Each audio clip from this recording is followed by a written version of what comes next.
ساتھ جناب ضیاء صاحب موجود ہیں جو کہ مسلسل اس پروگرام کو آرگنائز کرنے میں سلمان رضوی صاحب کے ساتھ اور خود ضیاء صاحب اور تمام ہندوستان سے تمام ادیان کے لوگ، تمام مختلف مذاہب کے لوگ یہاں پر انہوں نے اکٹھا کیا اور بڑا اچھا پیغام یہاں سے گیا. تو آپ کو کیا لگتا ہے کتنی ہمیں سکسیس ملی اور کتنا ہمیں کامیابی ملی آج کے پروگرام سے؟ اعوذ باللہ من الشیطان اللعین الرجیم، بسم اللہ الرحمن الرحیم.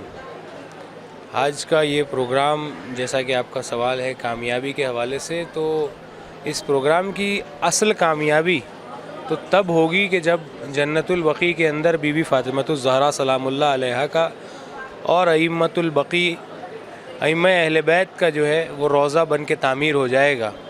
ہاں، زمینی اعتبار سے اگر آپ دیکھیں تو ہم شکریہ ادا کرتے ہیں درگاہ خواجہ غریب نواز کے ان خدام کی کہ جنہوں نے ہماری مدد کی، جیسے کہ فضل معین چشتی صاحب ہو گئے، ہمارے غفار حسین فریدی صاحب ہو گئے، اور مشن اہل بیت اجمیر صوفی اسلامک بورڈ، جنہوں نے بڑی ہماری مدد کی ہے اور جن کی کاوشوں اور جن کی امداد کے بنا یہ پروگرام یہاں پر منعقد ہو پانا غیر ممکن تھا.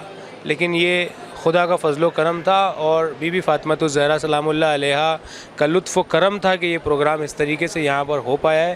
اور یہاں پر میں اپنی اس بائٹ کے ذریعے ایک چھوٹی سی اپیل جہاں جہاں بھی میری آواز پہنچے گی ان تمام لوگوں سے یہ کرنا چاہتا ہوں کہ دیکھیں، یہ جو احتجاج ہے یہ ہمارے وجود سے جڑا ہوا ہے.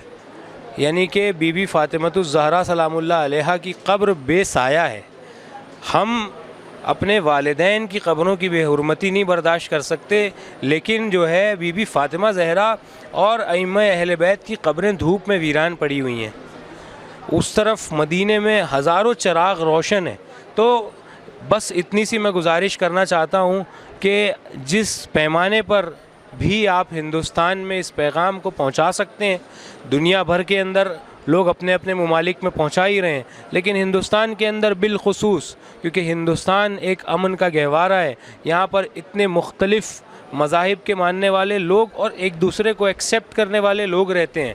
تو ان لوگوں تک جنت البقیع کی مظلومی کو پہنچائیں کہ جنت البقیع میں کیا ہوا، کس نے کیا، کیوں کیا، اور اس کے لیے ہمیں کیا کیا کچھ کرنا چاہیے.